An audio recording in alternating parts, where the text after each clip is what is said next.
ಈ ಫ್ರೆಂಡ್ಸ್, ನಾನು ಇವತ್ತೊಂದು ಆಯುರ್ವೇದಿಕ್ಕು ನಮ್ಮ ಮನೆಯಲ್ಲಿ ಇರುವಂಥ ಆರೋಗ್ಯಕ್ಕೆ ಒಳ್ಳೆಯದಾಗುವಂಥ ಬ್ಲ್ಯಾಕ್ ಸೀಡು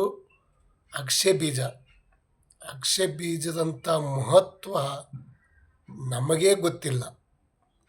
ನಾನು ತಗೊಂಡಿದ್ದೀನಿ, ನಾನು ಊಟದಲ್ಲಿ ಬೆರೆಸಿ ಮಾಡಿ ಕುಡಿದಿದ್ದೀನಿ, ಮಜ್ಜಿಗೆಯಲ್ಲಿ ಕುಡಿದಿದ್ದೀನಿ. ಆದರೆ ಅದರ ಮಹತ್ವ ಯಾರು ತಗೊಂಡವರಿಗೆ ಅಷ್ಟೇ ಗೊತ್ತಾಗ್ತದೆ, ಬೇರೆದವರಿಗೆ ಯಾರಿಗೆ ಗೊತ್ತಾಗಲ್ಲ. ಬ್ಲ್ಯಾಕ್ ಸೀಡ್ ಅಂತಾರೆ ಇಂಗ್ಲೀಷ್ದಲ್ಲಿ, ಕನ್ನಡದಲ್ಲಿ ಅಗಸೆ ಬೀಜ. ಫಸ್ಟ್ ಕ್ಲಾಸ್ ಅಗಸೆ ಬೀಜ ಎಷ್ಟು ಚೆನ್ನಾಗೈತಿ, ಒಳ್ಳೆಯ ಸ್ಮೂತಾಗಿ ಅಗಸೆ ಬೀಜ.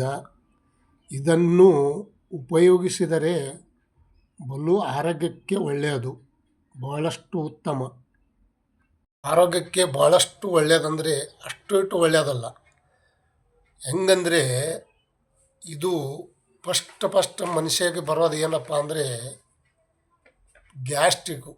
ಗ್ಯಾಸ್ಟ್ರಿಕ್ ಪ್ರಾಬ್ಲಮ್ ಇದ್ದವರು ಇದನ್ನು ನಾವು ಪ್ರತಿಯೊಂದು ಅಡಿಗೆಯಲ್ಲಿ, ಸಾಂಬಾರದಲ್ಲಿ, ಪಲ್ಯದಲ್ಲಿ ಇದು ಹುರಿದು ಇಲ್ಲಾದ್ರೆ ಹುರಿಲಾರದೆ ಮಿಕ್ಸಿಗೆ ಹಾಕಿ ಪೌಡ್ರ್ ಮಾಡಿ ಅದನ್ನು ಬೆರೆಸಿ ಊಟದಲ್ಲಿ ವಾಪರಿಸ್ಬೇಕು. ಒಳ್ಳೆಯ ಆರೋಗ್ಯದಿದು. ಹೊಟ್ಟೆ ಗ್ಯಾಸ್ಟ್ರಿಕ್ ಒಳ್ಳೆಯದು, ಕ್ಯಾನ್ಸರ್ಗೆ ಒಳ್ಳೆಯದು, blood pressure, high B P, low B ಪಿಗೆ ಒಂದೇ ಲೆವೆಲ್ ಇಡ್ತದೆ. ಇದು ಒಳ್ಳೆಯದು. ಇದರಲ್ಲಿ ಒಂದು ಗುಣವಾದ ಅತ್ಯುತ್ತಮವಾದ ಗುಣ. ನಾವು ಟ್ಯಾಬ್ಲೆಟ್ ತೊಗೋತೇವೆ ಯಾವಾದಪ್ಪ ಅಂದರೆ, ಅದಕ್ಕಿಂತ ಮೊದಲೇ ಹೊಸಬರಿದ್ದರೆ ನಮ್ಮ ಚಾನಲಿಗೆ ಸಬ್ಸ್ಕ್ರೈಬರ್ ಆಗಿ, ಪ್ಲೀಸ್ ಬೆಲ್ ಬಟನ್ ಕ್ಲಿಕ್ ಮಾಡಿ, ಫಾಲೋ ಮಾಡಿ, ನಮ್ಮ ವಿಡಿಯೋ ನೋಡ್ತಾ ಇರ್ರಿ. ಪೂರ್ತಿ ವಿಡಿಯೋ ನೋಡಿ. ಒಳ್ಳೆಯ ಒಂದು ಈ ಆಯುರ್ವೇದಿಕದ ನಿಮಗೆ ಒಂದು ತಿಳಿಸ್ಕೊಡ್ತಾ ಇದ್ದೀನಿ.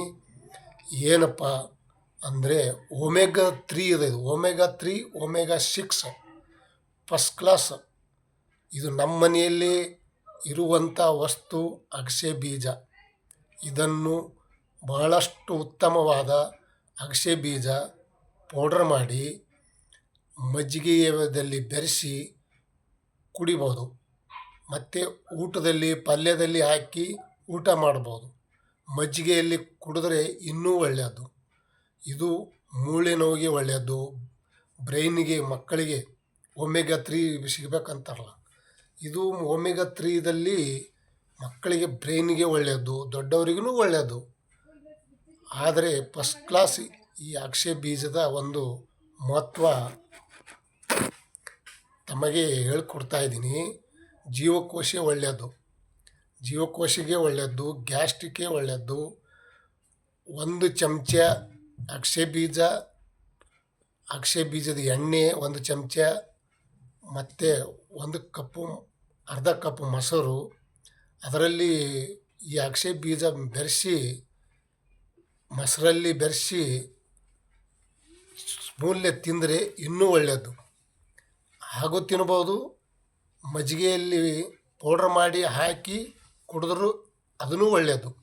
ಬಹಳಷ್ಟು ಒಳ್ಳೆಯದಾದ ಇದೊಂದು ಅಗಸೆ ಬೀಜ. ನೀವು ವಾಪರಿಸ್ರಿ, ನಾನು ವಾಪರಿಸಿದ್ದೀನಿ, ಒಳ್ಳೆಯದಾಗುತ್ತದೆ ಇದು. ನೋಡಿ, ಈ ಥರ ಮಿಕ್ಸಿಗೆ ಹಾಕಿ ಪೌಡ್ರ್ ಮಾಡಬೇಕು.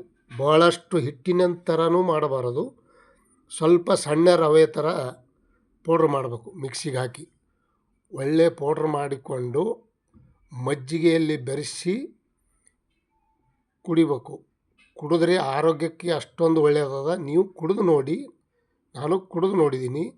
ನಿಮ್ಮ ಇಷ್ಟ ಇದ್ದರೆ ಕುಡೀರಿ, ನೋಡಿ, ಟ್ರೈ ಮಾಡಿ ನೋಡಿ. ಒಳ್ಳೆಯ ಅಗಸೆ ಬೀಜದ ಒಂದು ಇದು ಪ್ರಯೋಗ. ಇದು ಆಯುರ್ವೇದಕ್ಕೆ ನಮ್ಮ ಮನೆಯಲ್ಲಿ ಇರುವಂಥ ಅಗಸೆ ಬೀಜ. ಬ್ಲಡ್ ಕ್ಯಾನ್ಸರು, ಅಸ್ತಮಾ ಇದನ್ನು ದೂರ ಓಡಿಸುತ್ತದೆ. ಅವಾಗವಾಗ ಅಗಸೆ ಬೀಜ ವಾಪರಿಸ್ಬೇಕು, ದಿನ ಏನು ವಾಪರಿಸಬಾರ್ದು. ಅವಾಗವಾಗ ಅಂದರೆ ವಾರದಲ್ಲಿ 1 ದಿನ, 2 ದಿನ, ಕೆಲವರು 3 ದಿನ, 4 ದಿನ ವಾಪರಿಸ್ರಿ, ದಿನ ಏನು ವಾಪರಿಸಬಾರ್ದು.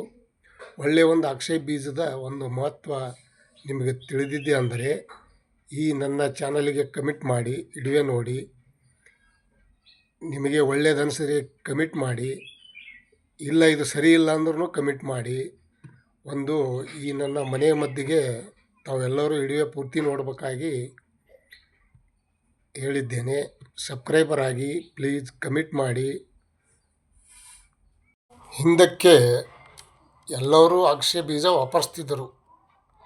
ಹೀಗೆ 75% ಕಮ್ಮಿ ಆಗಿದೆ. ಈಗ 25% ವಾಪರಿಸ್ತಾ ಇದ್ದಾರೆ.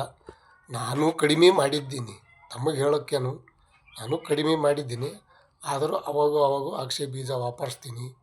ಮಂಡೆ ನೋವು, ಈ ಕೀಲು ನೋವು, ಯಾವುದಾದ್ರೂ ನಮ್ಮ ಬಾಡಿಯಲ್ಲಿ ನೋವಿದ್ದರೆ ಅಗಸೆ ಬೀಜ ವಾಪರಿಸಿ.